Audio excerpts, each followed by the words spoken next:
¿Qué hace falta para que el líder de la nación más poderosa del mundo vea cómo su economía, su ejército y su país entero se reducen a cenizas? Y aún así se niega a cambiar de opinión. Exacto. Es una pregunta que, no sé, parece sacada de una crisis política moderna, ¿verdad? Totalmente. Pero en realidad es el enigma central de uno de los textos más antiguos de la humanidad. Hoy, en este análisis profundo, vamos a examinar la anatomía de la terquedad humana llevada al extremo absoluto. Sí, porque tenemos sobre la mesa una colección de textos, estudios y análisis teológicos muy detallados, Así es. todos centrados en el capítulo 9 del libro del Éxodo. Y nos basamos específicamente en la versión Reina Valera. Correcto. Y el objetivo de sumergirnos en estas fuentes hoy no es simplemente repasar una historia antigua que, digamos, muchos ya conocen desde la infancia. Claro, no es la típica clase de escuela dominical. Exacto. Si nos quedamos solo con la narrativa de los desastres naturales, perdemos la dimensión real de lo que está ocurriendo ahí. La intención es desentrañar cómo este texto funciona como un estudio magistral, de verdad magistral, sobre el colapso sistémico de un imperio. Ni sobre la psicología del poder, claro, y esa ceguera voluntaria. Bueno, vamos a desempacar esto, porque necesitamos un poco de contexto sobre dónde estamos parados en la historia. Sí, es fundamental. Hasta este punto del relato, las plagas en Egipto habían sido graves. Hablamos de agua convertida en sangre, ranas, piojos, enjambres de moscas. Una pesadilla logística. Totalmente. Eran molestias severas, una crisis de salud pública y de contaminación espantosa. Pero, en este capítulo 9, algo cambia. La dinámica se rompe por completo. ¿Sí? Acaban de dejar de ser simples molestias, para convertirse en amenazas directas y, absolutamente letales. Ese es un punto de partida indispensable para nuestra exploración. Los análisis de las fuentes coinciden en que este capítulo marca un punto de inflexión crítico. Un antes y un después. Exactamente.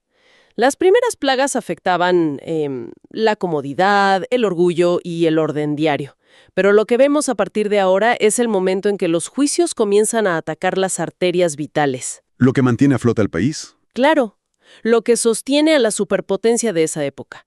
Es un ataque quirúrgico a su economía, a su integridad física y a su infraestructura básica de supervivencia. Y el primer golpe devastador de esta nueva fase, es la quinta plaga, la peste en el ganado. Así es. Los versículos del 1 al 7 describen una enfermedad gravísima, fulminante, que ataca a los caballos, los asnos, camellos, vacas y ovejas. A todas, sin excepción. Para entender el nivel de catástrofe que esto representa, pensemos en el equivalente moderno. Imaginemos despertar un día y ver que de manera simultánea el mercado de valores colapsa por completo. ¡Qué locura! Toda la red de transporte global se apaga y la industria agrícola entera se paraliza de la noche a la mañana. Es una analogía muy, muy precisa. Porque en la antigüedad esos animales no eran solo mascotas o alimento ocasional. Claro, no era como perder al perro de la casa. No, para nada. Eran el motor literal de la civilización. Los caballos y los carros representaban el poder militar, o sea, la fuerza de choque del imperio. Eran sus tanques de guerra. Exacto. Y los asnos y camellos eran la red de transporte logístico y comercial. Las vacas y ovejas sostenían la industria alimentaria y textil. Al eliminar todo eso de un plumazo, Se produce una parálisis total del sistema. total y absoluta. Pero intuyó que hay algo más profundo aquí. Porque los textos antiguos rara vez describen eventos solo por su impacto económico. Tienes toda la razón. ¿Qué nos dicen los análisis teológicos sobre el significado detrás de golpear específicamente a los animales? Lo fascinante aquí es la capa religiosa y cultural que revela nuestras fuentes. Esto no era un simple desastre financiero. Ah, no. No. Para el antiguo Egipto era un ataque directo al corazón de su cosmovisión. Estaban dioses como Apis, por ejemplo. Ah, el dios toro, ¿verdad? Ese mismo, representado por el toro sagrado, que era un símbolo de fuerza y fertilidad. O Hathor, la diosa madre protectora, que a menudo se representaba con forma de vaca. Claro. Destruir a estos animales era enviar un mensaje devastador.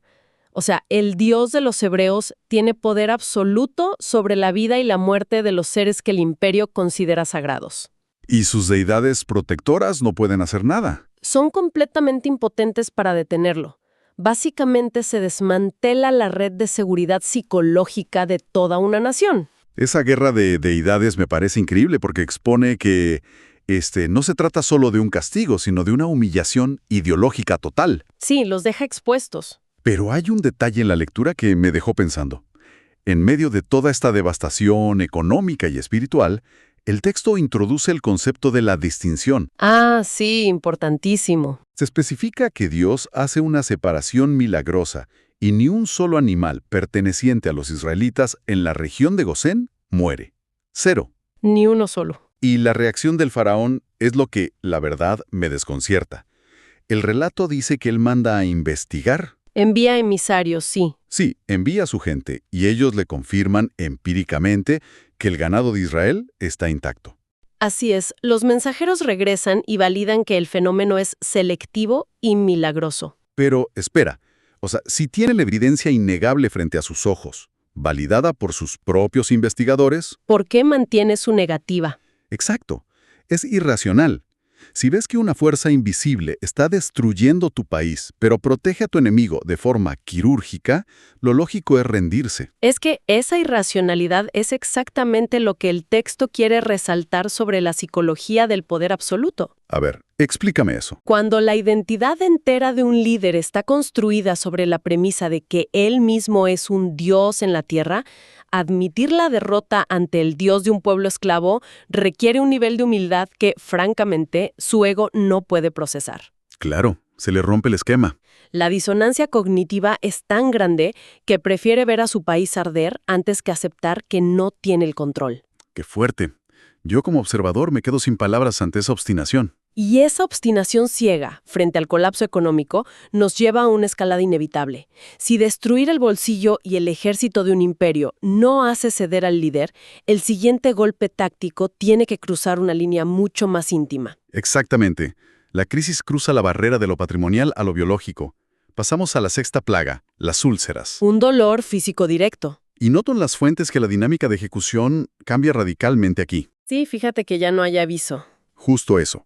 A diferencia de las plagas anteriores, donde Moisés iba y emitía una advertencia formal al faraón, esta llega de la nada. Por sorpresa. Dios simplemente le ordena a Moisés y Aarón tomar puñados de ceniza de un horno, pararse frente al faraón y esparcirlos hacia el cielo. Y esa ceniza se convierte en un polvo fino. Sí, un polvo que causa sarpullidos y úlceras dolorosísimas en seres humanos y animales. Es una invasión directa a la integridad física, un sufrimiento corporal del que nadie puede escapar. Y el origen de esa ceniza no es un detalle menor en el análisis de los comentaristas. Aquí es donde se pone realmente interesante. Porque, hay una ironía poética casi cinematográfica en este acto. Totalmente. Las fuentes señalan que esos no eran hornos de panadería. Representaban los hornos de ladrillos. Los de la esclavitud. Eran el epicentro mismo donde los hebreos sufrían su brutal esclavitud diaria, cosiendo ladrillos bajo el látigo para construir las ciudades del imperio. ¡Qué imagen tan fuerte! La metáfora visual tiene un peso inmenso. La ceniza misma, el subproducto de la opresión sistemática, se transforma literalmente en el dolor físico de los opresores. Es un simbolismo profundo sobre cómo los sistemas de abuso terminan volviéndose, digamos, tóxicos para quienes los administran. Se les devuelve. El dolor infligido regresa a su origen. Y esto tiene un efecto secundario devastador en la estructura de poder de la corte egipcia. Nuestras fuentes destacan particularmente el destino de los magos del faraón en este momento. Los hechiceros. Sí. Recordemos que en las primeras plagas, estos magos intentaban replicar los milagros con sus artes secretas para demostrar que Moisés era solo un mago más. Claro, eran la contraparte intelectual y espiritual, la defensa del faraón, por así decirlo. Exacto, pero ahora el texto menciona de forma muy gráfica que los magos ni siquiera pueden mantenerse en pie delante de Moisés debido a las úlceras. O sea, ni siquiera pueden pararse. Pasaron de ser los rivales a ser bajas colaterales totalmente incapacitadas. Su supuesto poder oculto, su estatus en la corte y su magia quedan anulados por la fragilidad de su propia biología. ¡Qué humillación! El dolor físico los doblega y los saca de la narrativa por completo. Es la caída de los sabios. Pero pausa. Es justo en este punto de humillación total donde el texto introduce un giro que me hace mucho ruido. ¿Cuál? En el versículo 12. Por primera vez en todo el relato, se dice de forma explícita que Jehová endureció el corazón de Faraón. Ah, el famoso versículo 12. Esto me parece conflictivo. Si Dios es quien le endurece el corazón, a partir de ahora, le está quitando el libre albedrío para luego castigarlo por no ceder. Entiendo por qué hace ruido. Suena a que le están tendiendo una trampa injusta. ¿Cómo explican las fuentes teológicas esta dinámica? Yo como investigadora te digo que es una de las preguntas más debatidas de este texto, y los análisis teológicos que revisamos ofrecen una respuesta muy matizada. A ver, No es una trampa repentina. Hay que mirar el patrón anterior. Durante las 5 plagas previas, los textos son muy claros al decir que el faraón endureció su propio corazón. o sea, él empezó. Él se resistió por voluntad propia vez tras vez, cerrando su mente a la realidad a pesar de la evidencia. O sea, él trazó su propio camino de terquedad primero. Exactamente. Lo que los expertos señalan es que cuando finalmente dice que Dios endureció su corazón, es una forma de juicio divino que confirma y sella la decisión que el faraón ya había tomado libremente. Wow. Es lo que llaman la teología del abandono. Si un ser humano insiste repetidamente en rechazar la verdad y abrazar la obstinación, el peor castigo divino no es un rayo del cielo. Entonces, ¿qué es? Es simplemente entregar a esa persona a las consecuencias de su propia terquedad, haciendo que su corazón quede endurecido de forma irreversible. Faraón quiso un corazón duro, y Dios le concedió exactamente eso. ¿Qué concepto tan aterrador? Básicamente, es como si la terquedad constante terminara por fundir el motor de la conciencia humana hasta dejarlo inservible. Una vez que se funde, ya no hay vuelta atrás. Y con ese líder ahora sellado en su propia ceguera, la historia escala de un castigo corporal a lo que solo puede describirse como un apocalipsis atmosférico. La 7ª plaga. La tormenta. Se nos describe un escenario de terror, granizo mezclado con fuego, relámpagos continuos, una tormenta de una magnitud destructiva jamás vista en la historia de Egipto. Es el desmantelamiento total de la infraestructura. Y antes de que caiga la primera piedra de granizo, el relato hace una pausa para entregar lo que las fuentes describen como el núcleo teológico de todo este capítulo. ¿Cuál es? Está en el versículo 16. Dios le envía un mensaje al faraón explicándole el motivo exacto por el cual no lo ha fulminado todavía. ¿Por qué sigue vivo y sentado en el trono? ¿Y qué le dice? Le dice, te he puesto para mostrar en ti mi poder y para que mi nombre sea anunciado en toda la tierra. Pero a ver, si nos ponemos a analizar la estrategia de esta plaga en particular, surge una duda lógica sobre cómo opera este poder. ¿Por qué lo dices? Porque antes de desatar el granizo, Moisés le advierte a Faraón y a todo Egipto sobre la destrucción inminente que viene al día siguiente. Sí, les da un preaviso. En términos estrictamente estratégicos, si tu objetivo es aniquilar a un líder rebelde y a su imperio, no le mandas un aviso de evacuación 24 horas antes del bombardeo. Es completamente contraintuitivo. Es que, si conectamos esto con el panorama general de las fuentes, descubrimos algo extraordinario que rompe esa aparente contradicción militar. ¿Ah, sí? Esta plaga, que promete ser la más destructiva hasta el momento, es sorprendentemente la que introduce de manera formal la oferta de misericordia. ¡Wow! No lo había visto así. Dios no solo da una advertencia, proporciona instrucciones precisas de supervivencia. El mensaje es claro. Cualquiera que escuche y tema la palabra de Jehová puede recoger a sus siervos y a su ganado de los campos y ponerlos a cubierto bajo techo.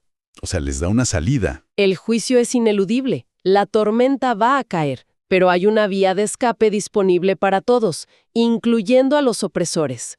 Y esa oferta de misericordia provoca una fractura fascinante en la sociedad egipcia. El texto documenta que por primera vez, algunos siervos del faraón sí hicieron caso. Se lo tomaron en serio. Tuvieron más temor de la palabra de Dios que del faraón. Actuaron rápido, resguardaron a su gente bajo techo y lo salvaron. Así es. Mientras que aquellos que siguiendo la línea de su líder ignoraron la advertencia, lo perdieron todo en el campo cuando cayó el fuego y el granizo. Esa fractura social es reveladora. Nos demuestra que el mensaje estaba penetrando profundamente.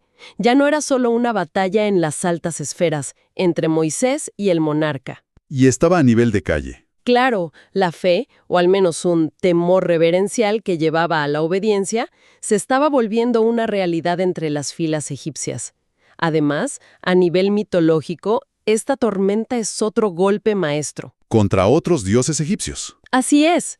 Al desatar y controlar una tormenta de esta magnitud, con granizo y fuego cayendo simultáneamente del cielo, se establece una superioridad absoluta sobre deidades fundamentales de su panteón. ¿Cómo cuáles? Hablamos de Nut, la gran diosa del cielo, y Set, el poderoso dios de las tormentas y el caos. El cielo mismo que los egipcios veneraban como un espacio sagrado y protector, se vuelve un arma letal en su contra. Impresionante. Y de nuevo, la geografía subraya el milagro. Solo la tierra de Gosén, el enclave de los israelitas, permanece en perfecta calma. Hay un detalle en medio de toda esta destrucción que me llamó muchísimo la atención al revisar las fuentes. Es un dato casi botánico. A ver, cuéntame. El texto menciona específicamente que, durante esta tormenta, el lino y la cebada fueron destruidos por completo porque ya estaban crecidos. La cebada estaba espigada. Sí, estaban en temporada. Pero el trigo y el centeno se salvaron porque eran cultivos tardíos. Aún no habían brotado de la tierra. Estaban resguardados bajo la superficie. A primera vista, parece un simple reporte agrícola para añadir realismo histórico. Pero las fuentes nos indican que es mucho más que eso. Mm, Ese pequeño detalle del trigo y el centeno prepara el escenario para la hambruna catastrófica que vendrá con las siguientes plagas, especialmente la de las langostas. claro, les quitan lo último que les quedaba. Es un colapso en cuotas, digamos. Deja a la nación entera colgando de un hilo muy fino en una posición de vulnerabilidad alimentaria extrema. Es una tensión narrativa brutal. Y una vez que cesa esta tormenta apocalíptica, llegamos al momento crítico. ¿Cuál es la reacción del líder ante su país en ruinas y ardiendo? Es un momento clave. Faraón manda a llamar urgentemente a Moisés y a Aarón y pronuncia lo que, leído superficialmente, suena como la confesión perfecta. Sí, casi te lo crees. Sus palabras textuales son: «He pecado esta vez. Jehová es justo y yo y mi pueblo impíos. Pide desesperadamente que se detenga el granizo, que los truenos cesen y promete que finalmente los dejará ir libres». Es una declaración que tiene toda la forma de una capitulación total y de un arrepentimiento genuino.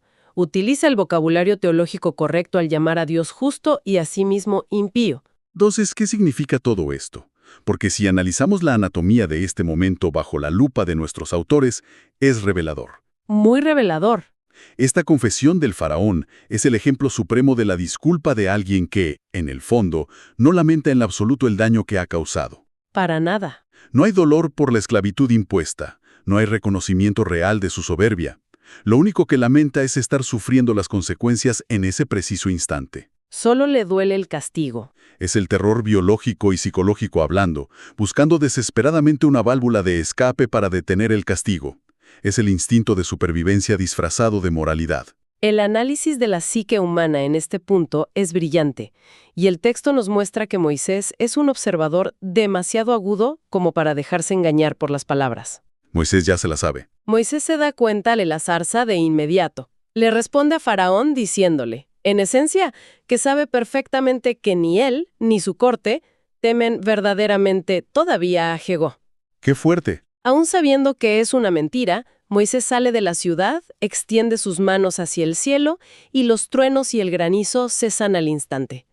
Lo cual, de paso, es otra demostración tremenda. El mismo poder que desata la tormenta incontrolable tiene la autoridad para silenciarla en un segundo. Y es ese segundo, ese milisegundo, en que la tormenta se detiene, el cielo se despeja y sale el sol, el que define toda la historia. ¿Qué nos dicen las fuentes sobre lo que ocurre en la mente del faraón justo en ese momento de alivio? Ocurre el mecanismo clásico del falso arrepentimiento. A ver. Al ver el alivio, al sentir que la presión desaparece y el peligro inminente se esfuma, ocurre una especie de amnesia moral. Se le olvida todo. Faraón vuelve a pecar, vuelve a endurecer su corazón y, predeciblemente, rompe su promesa de dejarlos ir. Los comentaristas subrayan una idea central aquí. ¿Cuál es? Que una confesión, por muy ortodoxa que suene, es completamente estéril si no va acompañada de un cambio real de conducta. El remordimiento por el dolor del castigo no es lo mismo que el arrepentimiento por el acto cometido. En el momento en que se quita el dolor, el remordimiento se evapora. Es una distinción vital que a menudo confundimos. remordimiento frente a arrepentimiento. El remordimiento huye de las consecuencias. El arrepentimiento huye del error mismo. Exactamente. Y creo que esto nos lleva a recapitular el inmenso peso de lo que hemos estado explorando hoy. Este análisis profundo nos ha revelado que este capítulo histórico no trata sobre un Dios vengativo lanzando rayos caprichosos o de simples anomalías climáticas en el desierto. No, para nada. Es una radiografía exhaustiva de una confrontación soberana en su máxima expresión. Totalmente. Muestra cómo un sistema de poder humano, basado en la opresión y la deificación de sus líderes, es desmantelado pieza por pieza, para demostrar que no hay autoridad humana que esté por encima del juicio divino. Y a nivel personal, es un estudio aterrador de cómo el pecado no arrepentido, esa terquedad sostenida a pesar de tener la evidencia y la destrucción frente a los ojos, termina cauterizando la conciencia. Destruyéndola por completo. Vimos a un líder dispuesto a sacrificar su economía, la salud de sus ciudadanos y la viabilidad futura de su nación entera antes que ceder un solo centímetro de su orgullo personal. Esto plantea una pregunta importante, una reflexión que los textos nos invitan a hacer antes de cerrar este análisis. Claro, a ver. Mencionamos hace un momento ese detalle botánico fascinante, que el trigo y el centeno se salvaron de la destrucción porque aún no habían brotado de la tierra. Cierto.